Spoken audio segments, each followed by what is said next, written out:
আজ বানাবো এই চিকেনের লেগ। ঠিক আছে, এটা প্রথমে মশলা দিয়ে রান্না করার পর হালকা আঁচে আমি পুড়িয়ে নেব।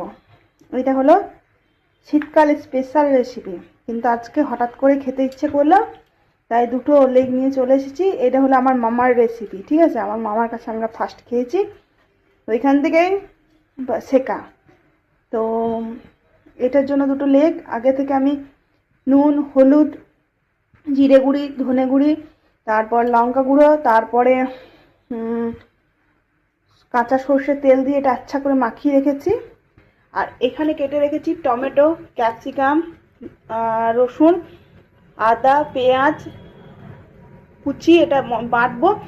এটা লঙ্কা কুচি, ধনে পাতা, আদা, এটা বেটে এটার সাথে আমি মিক্সড করব, শুধু আদা, রসুন আর পেঁয়াজটা। বাকি কি কি করছি চলো তোমাদের সাথে শেয়ার করছি। এইবার দিয়েছি একটু জিরে, খুব বেশি দিইনি। আর রসুন, রসুন আমাদের কুচিটা বেশি লাগবে, আমি কম বাটছি। একটু লঙ্কা, পেঁয়াজ,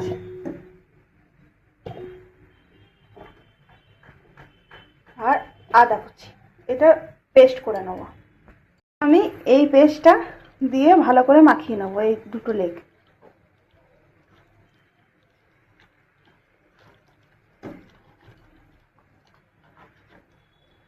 এটাতে যত বেশি মশলা দিতে পারো, ধনে, জিরে, যা দেবে সব এটাতে ভালো হবে। এবার এটাতে আমি এটাকে চাপিয়ে দেবো। এটা ইন্ডাকশনে বেশি ভালো হয়, গ্যাসের আসলে আঁচটা অতটা আমি বুঝতে পারি না, তো এবার আমি চাপিয়ে নেব।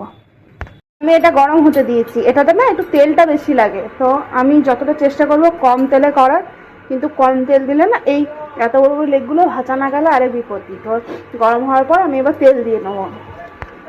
এবার আমি তেল দিয়ে দিয়েছি। এবার তেলটা গরম হলে আমি দুটো চিকেন ছেড়ে দেবো। একটা একটা করে দুটোই ছেড়ে দেবো।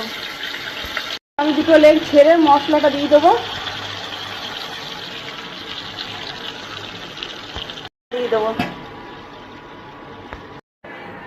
এবার আমি কড়াইয়ে তেল দিয়ে দিচ্ছি, পেঁয়াজ, রসুন, ক্যাপসিকাম, টমেটোগুলো ভাজবো বলে।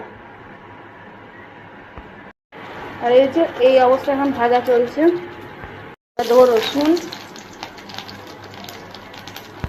পেঁয়াজ। এবার পেঁয়াজ রসুনগুলো আমি ভেজে নেব। এবার দেবো টমেটো,